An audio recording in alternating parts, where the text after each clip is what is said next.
그동안 사랑하지 못했던, 내가 그동안 너무나도 미워했던 사람들을 생각하시면서, 또한 우리 가족들을 생각하시면서 뿐만 아니라 그동안 사랑하지 못했던 나 자신을 생각하시면서 함께 사랑합니다, 사랑합니다, 사랑합니다, 사랑합니다, 사랑합니다. 우리가 나를 사랑하는 사람에게 사랑한다고 얘기하는 것은 어렵지 않습니다. 그렇지만 나를 사랑하지 않고 나를 미워하는 자에게 사랑한다고 얘기하는 것은 너무나도 힘든 일입니다. 이 힘든 일을 하는 사람들이 누구겠습니까? 바로 크리스찬이 돼야 되는 것입니다. 다른 사람들과 예수 그리스도를 알지 못하는 사람들과 똑같이 살아간다면 우리는 예수를 믿고 변화가 된 사람이 아닐 것입니다. 우리는 어떤 사람들? 예수를 믿고 변화가 된 자이기 때문에 나를 미워했던 사람들을 용서하고, 또한 내가 그동안 나 자신을 사랑하지 못하고 나 자신에 대해서 용서하지 못했다면 그 또한 용서하고 사랑해 줄 수 있는 자들이 바로 우리 크리스찬들이 되어야 될 것입니다. 그러므로 인하여서 오늘도 주 안에서 그 가르침과 사랑을 누리며 살아가시는 우리 모든 풍성한 침례교회 성도님들 되시기를 예수 그리스도 이름으로 축원을 드립니다. 아멘. 자, 오늘 하나님 말씀 보도록 하겠습니다. 오늘 하나님의 말씀의 제목은 살아있는 자의 하나님이라는 제목으로 말씀을 보도록 하겠습니다. 혹시 지금 몇 명 들어왔는지 알 수 있을까? 4명. 자, 지금 트위치에 4명 정도가 들어오셨다고 하는데, 혹시나 고민이 되시거나 아니면 기도 제목이 있다면 말씀해 주시면 이따가 담임 목사가 기도해 드리도록 하겠습니다. 자, 오늘 말씀 보도록 하겠습니다. 오늘 말씀 마태복음 22장 23절서부터 33절까지 말씀. 이 22장의 말씀에서는 계속 예수 그리스도를 비난하며 어떻게든 예수님을 덫에 걸리게 해서 말에 악을 품고 독을 품어서 예수님을 죽이려는 그러는 마음을 가지고 예수님께 질문하는 자들이 나오고 있습니다. 그래서 오늘은 바리새인이나 다른 사람들이 아니라 장로들이나 이런 사람들이 아니라 오늘 물어본 사람은 누구입니까? 사두개인들이 예수께 나와서 물어보고 있다고 합니다. 근데 이 사두개인들은 어떤 사람들이었다고요? 부활이 없다고 믿는 사두개인이라고 하였습니다. 그래서 첫 번째로 부활이 없다 믿는 사두개인들입니다. 우리가 오늘 말씀을 보기 위해서는 사두개인들에 대해서 알아야 될 필요가 있습니다. 사두개인들은 도대체 어떤 사람들일까? 사두개인들은 간단하게 말씀드리면 유대교 제사장들의 중심으로 된, 잘 들으세요, 제사장들의 중심으로 된 유대파의 한 부류입니다. 제사장들 중심의 유대파의 한 부류. 바리새인들과는 확실하게 다른 것이죠. 바리새인들은 어떤 사람들이에요? 랍비로서 사람들에게 법률과 또 하나님 말씀을 가르치는 사람들이었지만 이 사람들은 제사장의 부류였던 것을 생각해 봤을 때 확연히 저들이 생각하는 바가 좀 많이 다르다는 것을 생각해 봐야 될 것입니다. 사두개인들은 그들은 비록 성경을 믿는다고 공공연히 얘기했지만 실제적으로는 물질주의적이고 회의적인 철학을 갖고 있었습니다. 그래서 그들은 하나님을 창조주로 믿었지만 하나님이 인류의 삶에 대해서는 각별히 생각하지 않으신다고 그렇게 믿었던 사람들이 바로 사두개인들이었습니다. 성경의 말씀은 믿고 있었지만 하나님께서는 우리의 삶에 관여하지 않으신다 라고 생각한다는 것. 우리 침례교인들은 어떻게 생각합니까? 하나님께서 이 세상을 창조하시고 끊임없이 사랑하시며 끊임없이 우리로 하여금 이 세상을 나아가도록 이끌어 주신다는 것을 믿는 사람들이 바로 침례교 사람들입니다. 근데 사두개인들은 어떻게 생각했다고요? 하나님께서는 더 이상 개입을 하지 않으신다고 믿는 사람들이었습니다. 그렇기 때문에 저들은 더 이상 부활에 대해서도 믿지 않았던 것입니다. 오히려 그런 점에 있어서는 바리새인들과 굉장히 다른 양상을 띠고 있었는데, 바리새인들은 어떤 사람들이었습니까? 성경을 공부하여서 자신이 랍비라는 타이틀을 얻어서 하나님의 말씀을 전달하는 자들이었고, 그들은 성경을 연구함으로 인하여서 그 속에서 하나님의 사랑을 찾는 사람들이었습니다. 그리고 하나님께서 우리에게 원하시는 것은 무엇일까에 대해서 언제나 고민하는 자들이었던 것입니다. 그렇기 때문에 매일매일 그 사람들은 사람들에게 은혜의 말씀을 전달하기 위해서 노력하는 사람들이었다는 것을 생각해 봐야 되는 것입니다. 누구요? 바리새인들은. 근데 사두개인들은 어떤 마음? 성경의 말씀을 믿었지만 회의적인 철학관을 갖고 있었다는 것입니다. 회의적인 철학관. 인생이라는 것이 그런 것이지 뭐. 하나님께서는 창조하셨지만 우리 인생은 살아가는 방향이 다 그런 거지 뭐. 사람 산다는 게 다 그런 거지 뭐. 그거 네가 잘못해서 그런 거야. 이런 식으로 보고 있던 것이 바로 사두개인이라는 것입니다. 사두개인파. 그들의 이게 있었다는 것입니다. 그래서 사두개인들은, 이것은 정말 중요한데, 바리새인들을 업신여겼습니다. 바리새인들을 업신여겼어요. 이거 왜 그럴까? 왜 바리새인들을 업신여겼을까? 라는 생각을 했었는데, 그런 생각이 들더라고요.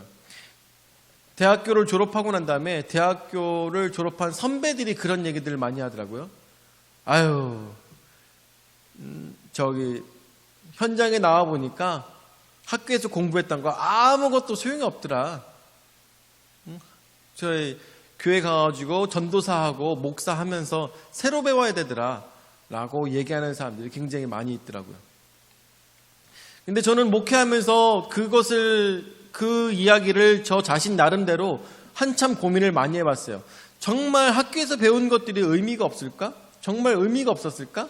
이런 생각들을 많이 했어요.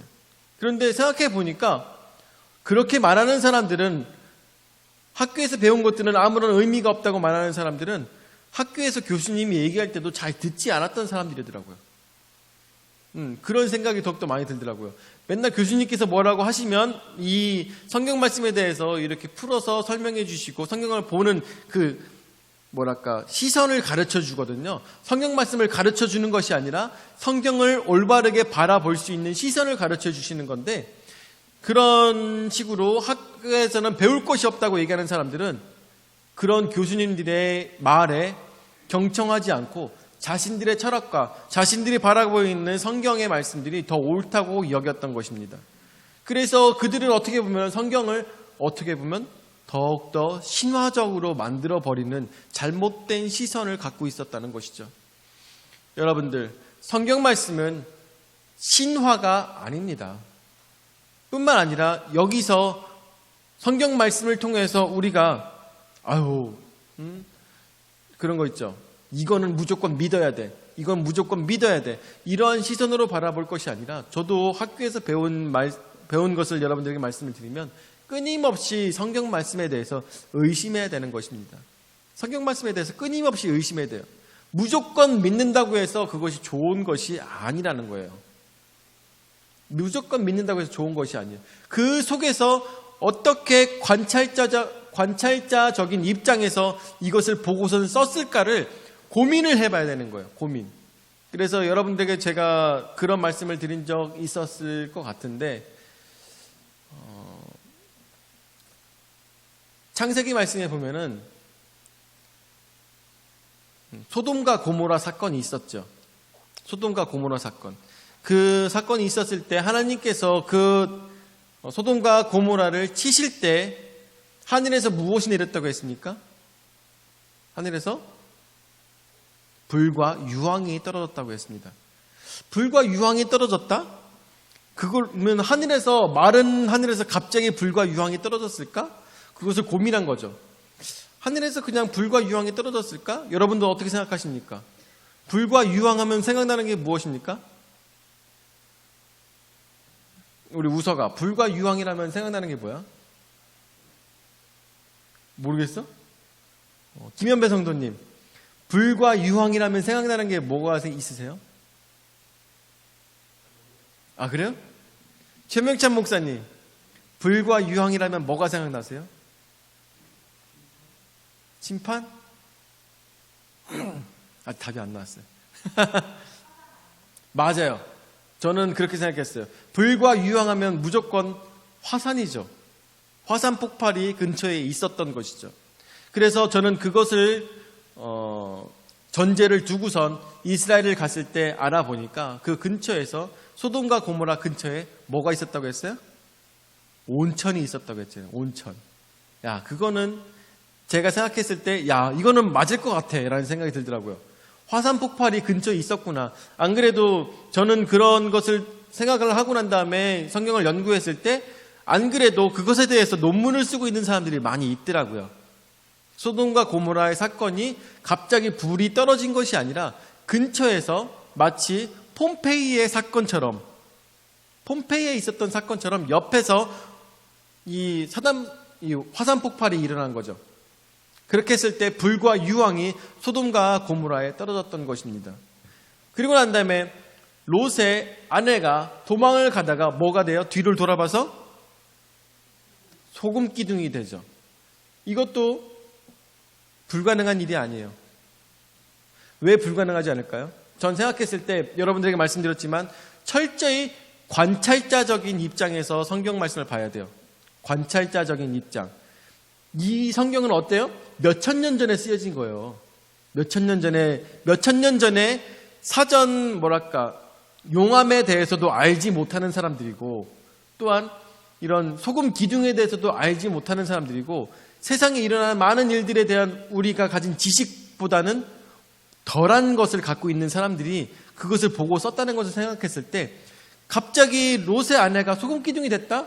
그것은 소금 기둥이 된 것이 아니라 저는 생각했을 때 위에서 소금 덩어리가 롯의 아내에게 떨어진 것이에요. 왜냐하면 그 주위에는 암염이 되게 유명하거든요. 암염이 뭔지 아시죠? 돌소금. 돌소금이 되게 유명한 장소가 바로 소돔과 고모라 쪽이에요. 그래서 화산 폭발이 있으면서 그 화산 폭발이 생겼을 때 천사들이 뭐라고 합니까? 지금 시간이 없다. 빨리 가야 된다. 막 그렇게 계속 재촉하잖아요. 그래서 롯과 그 아내와 그 사람들이 같이 나갈 때 롯은 뒤에 자신이 놓고 온 폐물이나 이런 것들이 계속 생각이 났던 것이죠. 그러다 보니까 계속 뒤를 돌아보게 되고 남들보다 늦어져서 이 소금 덩어리를 맞게 된 것은 아닐까라고 추측하는 것입니다. 여러분들 이렇게 생각하면은 많이 이해가 되지 않습니까? 그럴 수도 있겠다라고 생각해 볼 수 있지 않겠습니까? 제가 옳다는 것은 아니에요. 다만 성경 말씀을 신앙으로만 봐가지고 반드시 이 롯의 아내가 발끝부터 소금 기둥으로 변했다 이렇게 생각할 게 아니라는 것이죠. 오히려 그것은 믿음으로 성경을 바라보는 것이 아니라 덮어놓고 하나님의 역사를 생각하지 못하는 잘못된 신앙관이라는 것이죠. 그것을 말씀드리고 싶었던 거예요. 그래서 바리새인들은 그 속에서 하나님의 역사를 사람들이 가르치고 싶었지만 사두개인들은 회의적으로 성경 말씀을 보기 때문에 저들에게 그런 것은 없어 라는 식으로 가르쳤다는 것입니다. 그래가지고 사두개인들은 뭐라고? 구약 성경에서 많이 함축적으로 이야기가 되고 있는 부활에 대해서 저들은 가르치지 않으며 저들은 부활을 믿지 않았던 것입니다. 그래서 이 시간 예수님께 나올 때도 자신들이 믿지 아니하는 그 부활에 대해서 부활을 꼬투리 잡아서 예수님을 얽매고 싶었던 것입니다. 마치 자신들이 바리새인들에게 어려운 질문을 함으로 인하여서 당황하고 있는 바리새인을 보며 좋아했던 것처럼 예수님을 그렇게 괴롭히고 싶었던 것이죠. 너무나도 웃긴 게 이런 마음가짐이 어떻게 되는 것이냐? 마치 침신대 교수님들을 하찮게 보는 많은 목사님들 같은 그러한 모습이라는 것이죠. 목사님들은 어때요? 많은 사람들로 하여금 하나님께 영광을 올려드리는 것인데 자신한테 영광을 돌리는 것으로 착각할 때가 있습니다. 착각할 때가 있어요. 그래서 자신이 높은 줄 알죠. 그러다 보니까 교수님들도 우습게 보는 거예요. 그러다 보니까 자신의 스승도 우습게 본다는 것입니다. 이게 정말 무서운 일이에요. 정말 무서운 일이에요. 저는 그렇게 생각합니다. 그래서 오늘 말씀에 나오고 있는 사두개인들은 바리새인들보다 더 커다란 커다란 욕을 하나님 예수 그리스도로부터 들었던 것을 볼 수가 있는데, 자, 그래서 부활이 없다고 믿는 사두개인들. 자, 그래서 두 번째로 형사 취수혼입니다. 24절에서부터 말씀 볼까요? 24절에서부터 선생님이여, 모세가 일렀을 때 사람이 만일 자식이 없이 죽으면 그 동생이 그 아내에게 장가들어 형을 위하여 상속자를 세울지니라 하였나이다. 자, 다음. 우리 중에 7형제가 있었는데 마지가 장가들었다가 죽어 상속자가 없으므로 그 아내를 그 동생에게 물려주고 그 둘째와 셋째로 7째까지 그렇게 하나이다 라고 했다가 무슨 얘기냐면, 형제들이 여러 명이 한 7째까지 형제들이 있었는데, 여기서 나오는 7은 무엇을 얘기하는 것일까요? 우리나라로 치면 10명의 형제들이 있었는데 가득 형제들이 많았다는 얘기를 하고 있는 거죠. 7명의 형제들이 있었는데 그 첫 번째가 형이 죽었어요. 죽었다면 형사 취수혼이라는 그 법률 때문에 신명기 25장 5절에서 6절까지 나오는 말씀, 그 형사 취수혼에 대한 역사 때문에, 법률 때문에 그 동생이 그 형수를 맞이하여서 형수로 하여금 자식을 낳아서 그 대를 이어가야 되는 법이 있는 것입니다. 형수를 맞이하여서 자식을 낳을 때 형수가 첫 번째 형으로부터 자식이 없다면 두 번째 동생이 자식을 낳을 때 첫 번째 자식의 이름을 형의 이름을 땁니다. 형의 이름을 따요. 그래서 자신의 자식인데도 불구하고 형의 이름을 따서 그 자식으로 하여금 그 유업을 물을 수 있도록 그렇게 하는 것이 이 당시 신명기 25장 5절서부터 6절까지의 말씀을 통해서 모세의 하나님의 말씀으로 받아서 모세가 기록한 법률이었던 것입니다. 그래서 그런 것들을 가지고 예수님께 물어보는 것입니다. 이런 일들이 있을지도 모르는데 나중에 모두가 다 부활하게 됐을 때 그 형수는 누구의 부인입니까? 그 형수는 누구의 부인입니까? 라고 물어보고 있는 것입니다. 여러분들, 굉장히 어려운 질문이지 않겠습니까? 굉장히 어려운 질문이었겠죠. 아마 바리새인이 이런 질문을 받았다면 얼마나 당황스러웠을까요? 얼마나 당황스러웠을까? 도대체 알 수가 없어요. 아무리 생각해도 어떤 사람이 그 형수의 남편이 되고 그리고 부부의 관계를 유지해야 되는가 알 수가 없습니다. 7명의 형제들 중에 누군지 알 수가 없어요. 자, 그러고 있을 때 예수님께서 29절 말씀을 통해서 그때부터 저들에게 꾸짖고 계십니다. 자, 3절 세 번째, 살아있는 자의 하나님이라는 제목으로 우리가 생각해 봐야 되는 것인데 29절 말씀에 보니까 예수께서 대답하여 이르시되 너희가 성경도 하나님의 능력도 알지 못하는 거로 오해하였도다 라고 말씀하고 계십니다. 이런 말씀이 그냥 우리가 오해하였다라고 생각해 볼 수가 있겠지만 이것은 정말로 저들에게 엄청나게 굴욕적으로 말씀하고 계시는 것입니다. 목사 보고 뭐라고 말씀하셨냐면 네가 성경도 모르고 하나님의 능력도 모르니까 이런 생각을 하는 거다라고 예수님께서 말씀하시는 것이에요. 얼마나 창피한 일입니까? 얼마나 창피한 일이에요. 너희가 성경도 하나님의 능력도 알지 못한다고 했습니다. 제대로 알지 못하는 것이에요. 알지 못하기 때문에 고로 오해하였도다. 잘못 알고 있구나. 너희가 잘못 생각하고 있구나. 라고 얘기합니다. 그 전까지 뭐라고 했습니까? 이들은 목회자라고 했습니다.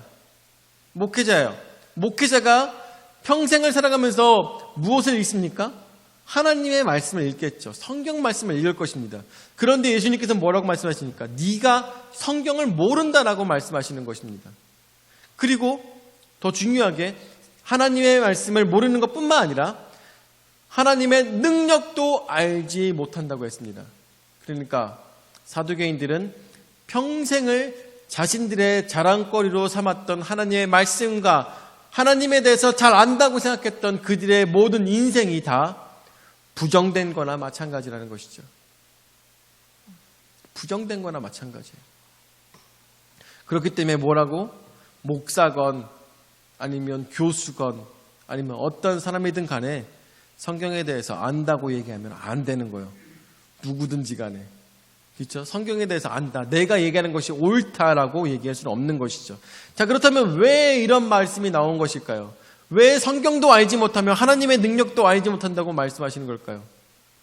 그것은 바로 하나님의 사랑을 알지 못하면서 성경 말씀을 읽어서는 100번 읽건 1000번을 읽건 하나님을 이해하지 못한 상태에서는 성경 말씀이 올바르게 들어오지 못한다는 것을 우리에게 알려주고 있는 것입니다.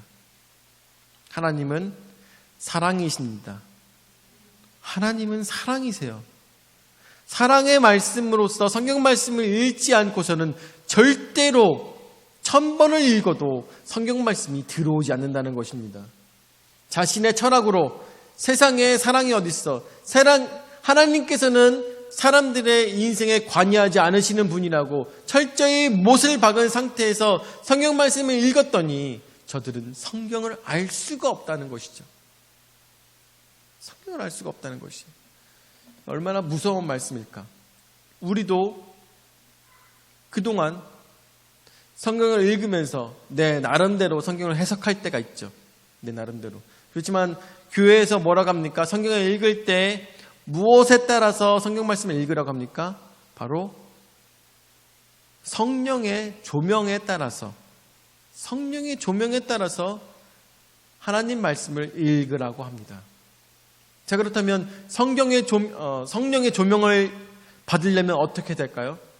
하나님의 말씀을 사모하는 자, 예수 그리스도를 사모하는 자, 예수 그리스도를 사모하는 자만이 성령을 받을 수가 있기 때문에 예수 그리스도를 사모하는 자, 하나님을 진정 사모하는 자만이 하나님의 말씀을 깨달아 알 수 있다는 그런 단순한 진리를 우리가 깨달아 알아야 되는데, 자, 30절 말씀해 보죠.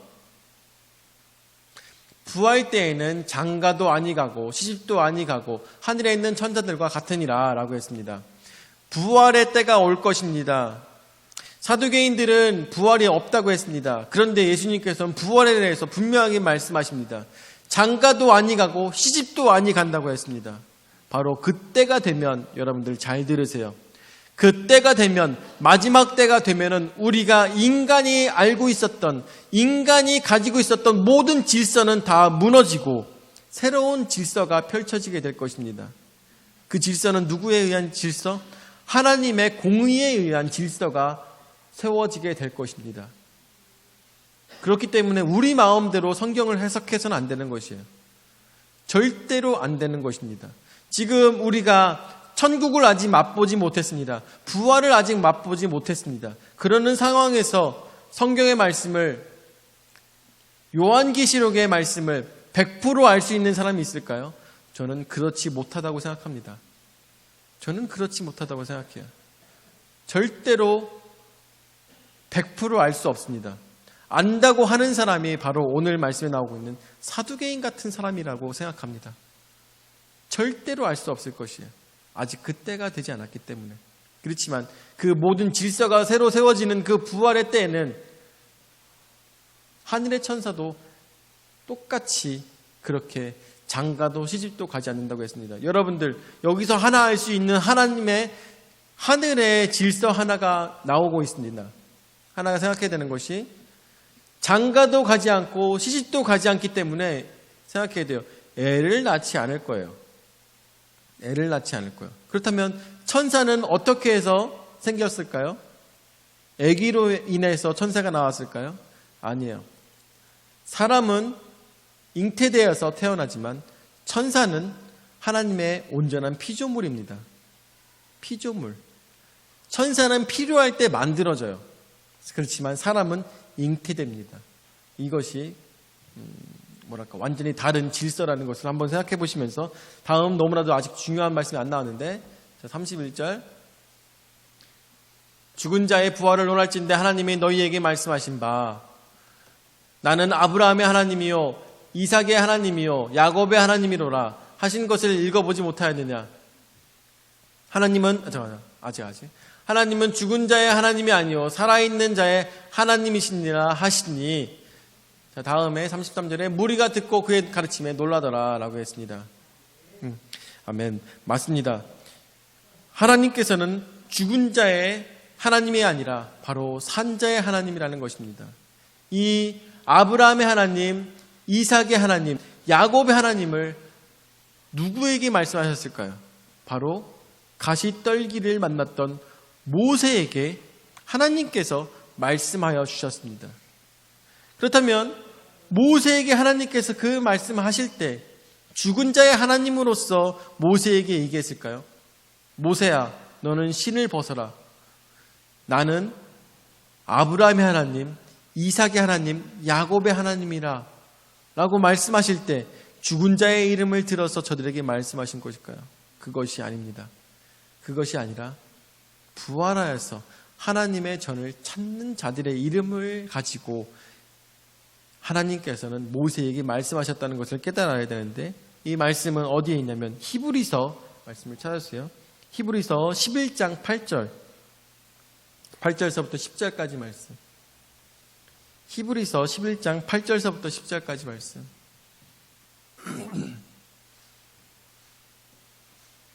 히브리서 11장 8절서 10절까지 말씀입니다.